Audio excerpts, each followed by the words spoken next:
উপস্থিত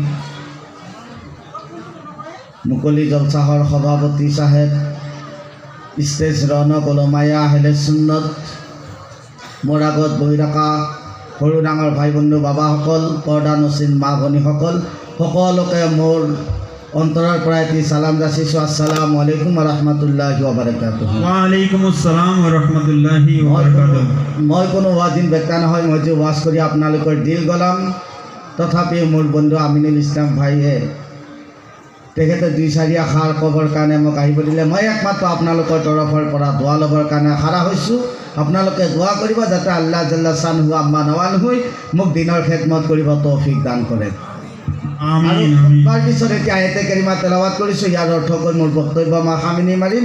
ইয়াত যদি কিবা ভুল দিতে আল্লাহ জাল্লা শানহু আম্মা নৱালহু মাফ কৰি দিয়ে যেন, আৰু আপোনালোকে নিজ নিজ মনৰে শুধৰাই দিয়ে যেন। পবিত্ৰ কোৰাণে পাকত আল্লাহ জাল্লা শানহু আম্মা নৱালহু ইৰশাদ ফৰমায়, আলা তোমালোক খবৰদাৰ হৈ যোৱা, তোমালোক হুঁচিয়াৰ হৈ যোৱা। ইন্না আউলিয়া আল্লাহি লা খাউফুন আলাইহিম ওয়া লা হুম ইয়াহজানুন। বেশক নিশ্চয় আল্লাহৰ অলিসকলৰ নে তেওঁলোকৰ এইখন দুনিয়াত কিবা হৈ আছে, নে তেওঁলোকৰ কবৰৰ জিন্দগীত কিবা হৈ আছে, তেওঁলোকৰ কোনো জগতত কোনো জাগাত তেওঁলোকৰ কোনো ভয় নাই। পবিত্ৰ কোৰাণে বাক্যত আল্লাহ তাবাৰক ওয়া তাআলাই আলা বুলি ক'লে, খবৰদাৰ হোৱাৰ কথা ক'লে। কোৰাণত আল্লাহ জাল্লা শানহু ওয়া আম্মা নৱালহু আলা ঘোষণা কৰা নাই নামাজৰ আগত, আল্লাহ ঘোষণা কৰা নাই ৰোজাৰ আগত, আল্লাহ ঘোষণা কৰা নাই হজৰ আগত। কিন্তু আল্লাহ জাল্লা শানহু ওয়া আম্মা নৱালহু যেতিয়া আল্লাহ ঘোষণা কৰিব লগা হ'ল, যেতিয়া আল্লাহ ব্যৱহাৰ কৰিব লগা হ'ল, আল্লাহৰ মেহবুব বান্দাৰ জিকিৰ যেতিয়া আল্লাহ তাবাৰক ওয়া তাআলাই কৰিলে, তেতিয়া আল্লাহ তাবাৰক ওয়া তাআলাই ক'লে, আলা তোমালোক খবৰদাৰ হৈ যোৱা। কিয় ক'লে কিয়? কবৰ বহুত আছে, আপোনালোকে কবৰ দেখিছে। মাষ্টাৰৰ কবৰ আছে, ইঞ্জিনিয়াৰ কবৰ আছে। কিন্তু আল্লাহ তাবাৰক ওয়া তাআলাই এটা এনেকুৱা কবৰ, এটা এনেকুৱা মাতাল ৰাখে। কবৰ যেতিয়া নেকি মাষ্টাৰৰ কবৰ হয়, 100 বছৰ হোৱাৰ পাছত চিন নাথাকে। ইঞ্জিনিয়াৰ কবৰ হয়, 100 বছৰৰ পাছত চিন নাথাকে। কবৰৰ প্ৰতি গৰু পাৰ হৈ আছে, কবৰৰ প্ৰতি মানুহ পাৰ হৈ আছে, তাত পেচাব কৰি আছে, চিন নাথাকে।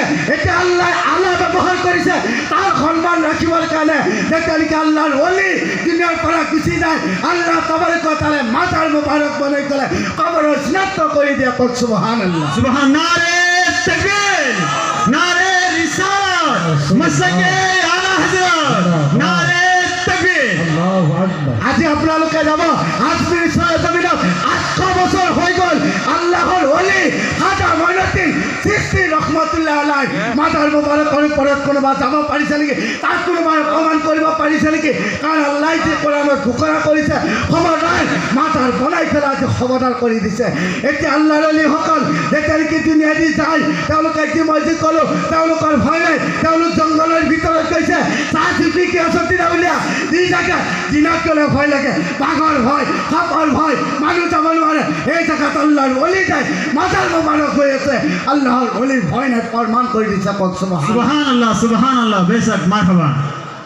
সেইজনে হৈছে আল্লাহৰ অলি। যেতিয়া আল্লাহৰ অলি ৰাতি কৰি পেলাই ঘূৰি ফুৰিছে, দিনত দিন কৰি ঘূৰি ফুৰিছে, যেতিয়া দুনিয়াৰ পৰা গুচি গৈছে, আল্লাহ তাবাৰক ওয়া তাআলাই দিলত মহব্বত দি দিছে মানৱ, যা আল্লাহৰ অলিৰ মাতাৰ খবৰ কি কৰা প্ৰকাশ কৰি দিয়া, লগত তোমালোকৰ ওপৰত চাদৰ দি দিয়া। কওক সুবহানাল্লাহ। সুবহানাল্লাহ, বেশক। যদি ইনশাআল্লাহ মই সময় পাওঁ, আপোনালোকৰ দীঘলভাৱে কম এখেতে সময় কম দিছে। ইনশাআল্লাহ মই যিখিনি কৈছোঁ সেইখিনিৰ ওপৰত আপোনালোকে আমল কৰিব। ওমা আলাইনা ইল্লাল বালাগ ওয়া আখিৰু দাওয়ানা আলহামদুলিল্লাহি ৰাব্বিল আলামিন। আসসালামু আলাইকুম। ওয়া আলাইকুম আসসালাম। মাৰহাবা, মাৰহাবা। খন্তেক সময়ৰ ভিতৰতে মোৰ বন্ধু তথা পাঠাৰীঘাটৰ পেছ ইমাম সাহেব ইব্ৰাহিম আলী ৰেজবি সাহেবে যি আউলিয়াৰ সানত, আউলিয়াৰ দৰ, আউলিয়াৰ খৌফ, আল্লাহ পাকে আউলিয়াৰ সানত যি শব্দ ব্যৱহাৰ কৰিছে বান্দাৰ কাৰণে, আউলিয়াক চিনাক্ত কৰিবৰ কাৰণে, বিশেষ এটা দলক, বিশেষ একটা জাতিক, বিশেষ একটা মানৱক চিনাকি কৰিবৰ কাৰণে কোৰাণে পাকত আলা ইন্না আউলিয়া আল্লাহি লা খাউফুন আলাইহিম ওয়া লা হুম ইয়াহজানুন বুলি যি শব্দ ব্যৱহাৰ কৰিছে, তাৰ চুটিকৈ চমুকৈ 2-3 মিনিটত যি আপোনালোকৰ সন্মুখত কোৰাণৰ পাকৰ মাধ্যমত যি দাঙি ধৰিলে, নিশ্চয় আপোনালোকে বুজিবলৈ পাইছে যাতে আল্লাহ পাকে আমাক বেছি বেছি আউলিয়াৰ প্ৰেম মহব্বত জাগি জীৱন কটাবৰ কাৰণে তৌফিক দিয়ে সকলোৱে কওক আমিন আল্লাহ পাকে তেখেতক জানো নেক হায়াত দান কৰে সকলোৱে কওক আমিন ইয়াৰ পিছত বিশেষকৈ তেখেত বেৰেলী সৰজমিনত য'ত ইমামে ইকসু মহব্বত আলা হজৰত আজিমুল বৰকত মুজদ্দিদে দিন ও মিল্লত ফাজিলে বেৰেলী আলাইহি ৰিদৱানে আৰাম ফৰমাই আছে সেই চহৰত বৰ্তমান শিক্ষা গ্ৰহণ কৰি আছে আমাৰ মোৰ পীৰ মুৰ্শিদৰ লগত খুব ভালোবাসা প্ৰেম মহব্বত তেখেত আমাৰ মাজত উপস্থিত আছে বিশেষকৈ তেখেতক ছায়েৰ বুলি জানে সকলোৱে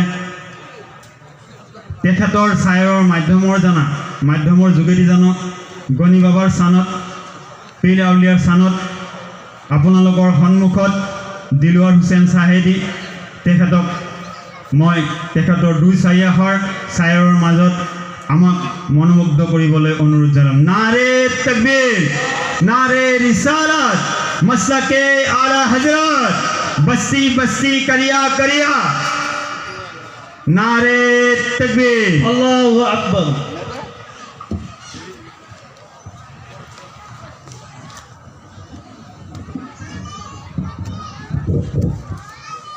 ফিটিং করে থয়ে যাওয়া চলে থাকুক আর এই বলে যা যা যা পারবো বোঝা উপস্থিত রেকর্ডিং করবা নাকি সম্মানীয় সভাপতি সাহেব স্টেজে বসে থাকা উলামা ইকরাম হুফাজ ইকরাম কুররা ইকরাম সামিয়ানার নিচে বসে থাকা আমার অতি মহব্বতের ভাই বন্ধু বাবা সকল তুমি একটু স্টেজে একটু কথা কইছিলে পর্দার আড়ালে থাকা একটু কাটবে লাগছে আমার মা বোন সকল আমি সবাইকে আমার দিল থেকে সালাম আসসালামু আলাইকুম ওয়া রাহমাতুল্লাহি ওয়া বারাকাতুহু